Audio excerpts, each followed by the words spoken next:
Class 12. Today we are going to discuss another part of the evolution chapter. In our last video we had discussed about natural selection, examples of natural selection based on Darwin's theory. Today we will talk about Darwin's finches. What are finches? Finches are special type of birds that Darwin had noticed when he had been out for his voyage on his ship named HMS Beagle, and he had the opportunity to visit the islands of the Atlantic Ocean, the west coast of America, and the Galapagos Islands. He had noticed that in these islands, the flora and fauna showed great variations. He considered or he observed a particular type of birds known as finches, which were found in the South American mainland, had this type of beak because they were seed-eating finches. But then in the other islands, he noticed the same finches with different types of beaks. The beaks differed in their size and shape, and the birds also differed in the color of their plumage.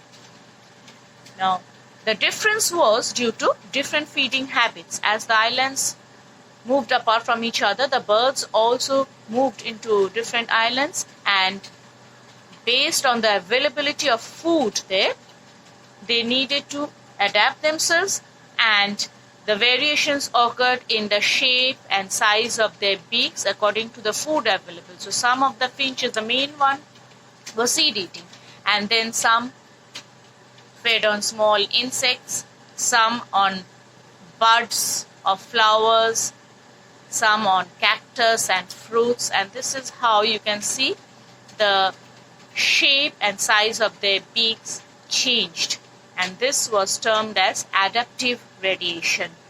Darwin came to the conclusion that the birds migrated from the main South American land and they moved into the different islands, and this is how new species of finches were formed as a result of natural selection. And later on, these finches were termed as Darwin's finches. Now we will discuss about the different evidences of evolution.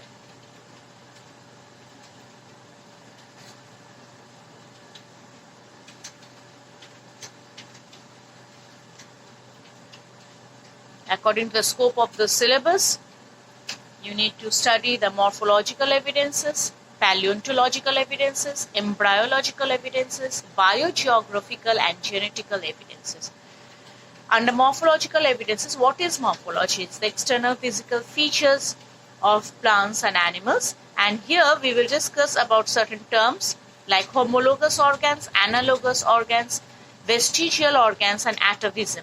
Homologous and analogous organs are very important with regard to definitions, examples, and differences. You need to know 2 examples from animals and 2 examples from plants for homologous, as well as 2 examples from animals and 2 examples from plants for analogous organs, according to the scope. What are homologous organs? Organs which have the same structural plan and same origin, but they differ in their functions. For example, wing of a bird, forearm or forelimb of human being. Both have the origin from the forelimb, but the functions are different. Wings help the bird to fly, whereas forearm help us to hold or grasp anything. Same thing, tendril of pea, spine of cactus. Both are modified leaves, but tendril helps in climbing to give support, whereas spine helps the cactus to reduce the rate of transpiration. So let's come to some diagrams showing homologous organs. You can see here flipper of seal, wing of a bird, wing of a bat, forelimb of horse, and human arm. Both have their origin from forelimbs, but their functions differ. So these are homologous organs. What are analogous organs?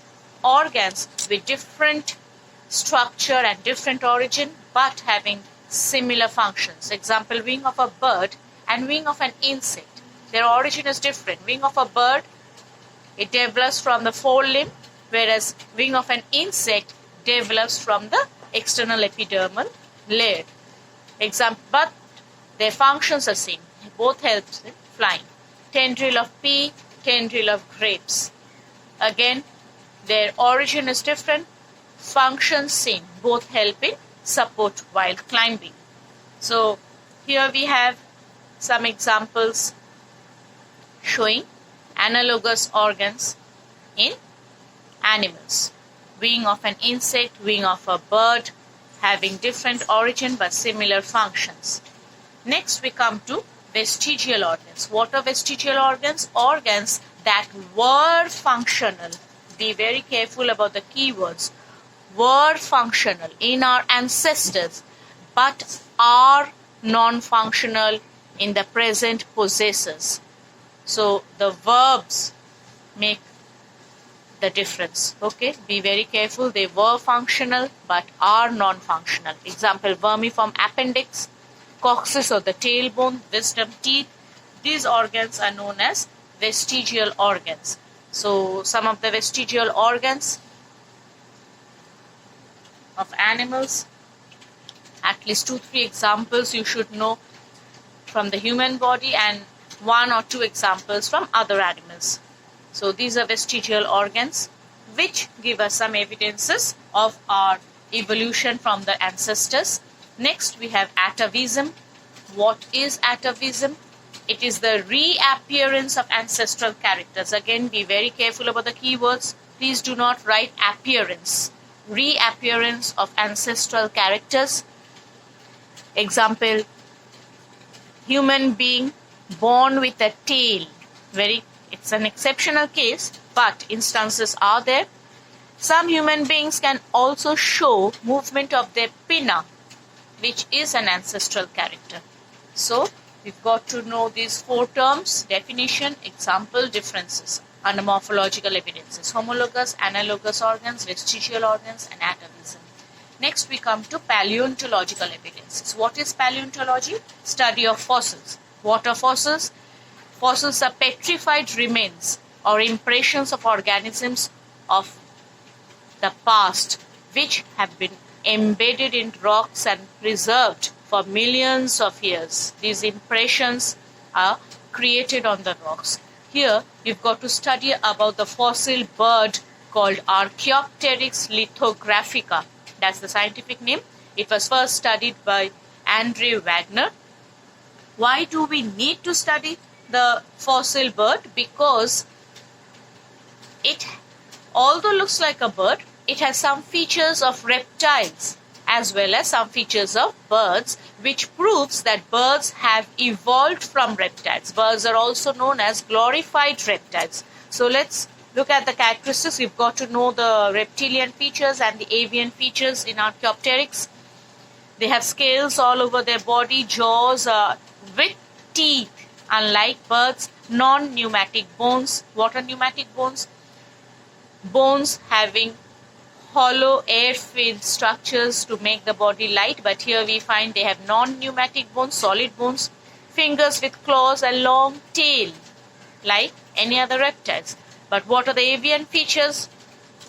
Feathers are present, wings are present, beak present just like a bird. They have V-shaped furcula and limb bones are bird-like. So the fossil shows the presence of both reptilian features as well as avian features, which proves that birds have evolved from reptiles. And under paleontological evidence, you've got to study what is geological time scale. It's actually the chronological order of the era or the epochs or the ages through millions of years. And here you've got to study the name of those ages, showing you Paleozoic, Mesozoic and Cenozoic age. And you've got to know some important plants and animals present in those ages. So the recent age is the Cenozoic age, also known as the age of man or the age of mammals. Each era has different periods and epochs. You've got to just know the main names, that is Paleozoic, Mesozoic, Cenozoic, and some plants and animals which were dominant during that era. Next, we come to biogeographical evidences. What is biogeography? Now, let me show you this picture, then you will have an idea of what is biogeography. As the name suggests, it's the study of the geographical distribution of living organisms, that is of plants and animals. None of the organisms are uniformly distributed all over the world. They are restricted to definite areas, and each such geographical area has specific flora and fauna. So you've got to know the name of these areas and where are they located: Nearctic, Neotropical, Palearctic, Ethiopian and Oriental. Now, Palearctic, North Europe, Russia and Old Himalayas, Ethiopian, African countries. Oriental, South Asia including India, Australia, New Zealand, Nearctic, North America and Neotropical, South America. So you've got to know the name of these realms and the distribution of some flora and fauna, which shows how they have evolved from one area to another. You've got to know the name of Wallace, Wallace, who divided the world into these realms. Earlier, together it was called as Pangaea. Let's come to embryological evidence. Embryos of different organisms exhibit homologous similarities, suggesting their common ancestry. Here you've got to know the biogenetic law or the theory of recapitulation proposed by Ernst Haeckel, which states ontogeny recapitulates phylogeny. Two very important definitions. Ontogeny, developmental history of an individual, whereas phylogeny, evolutionary history of ancestral race. So, when we are studying the evolutionary history, we find that in each case, ontogeny is a repetition of phylogeny. So, it's stated ontogeny recapitulates phylogeny, and the picture shows you that the embryological study bears resemblances as well. Look at the picture. Embryology of different organisms like fish, amphibia, reptilia, birds and mammals. At their initial stage, all look alike. You won't find any differences amongst them. But as they develop and mature, differences arise. And at the final stage, just before birth, they look very different from each other. From here also we can conclude by the similarities that fishes evolved into amphibians, amphibians evolved into reptiles, reptiles evolved into aves or birds, and birds evolved into mammals. So these are embryological evidences. And last, we come to the genetical evidences, which proves through several studies that yes, whether you like it or not, we have the chimpanzee and the gorilla as our ancestors.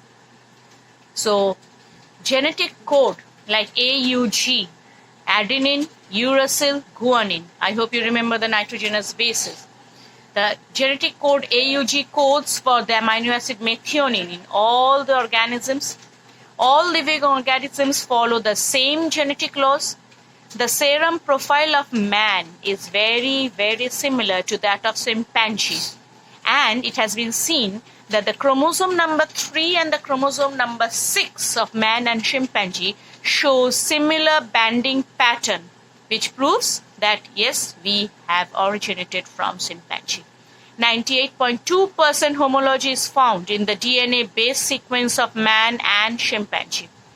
And finally, blood groups A, B and AB are common in man and chimpanzee. So certain molecular biology studies show genetical similarities between chimpanzee and Homo sapiens, which gives us the conclusion that evolution of man has taken place from chimpanzees. So in the next video, we will study the evolution of man.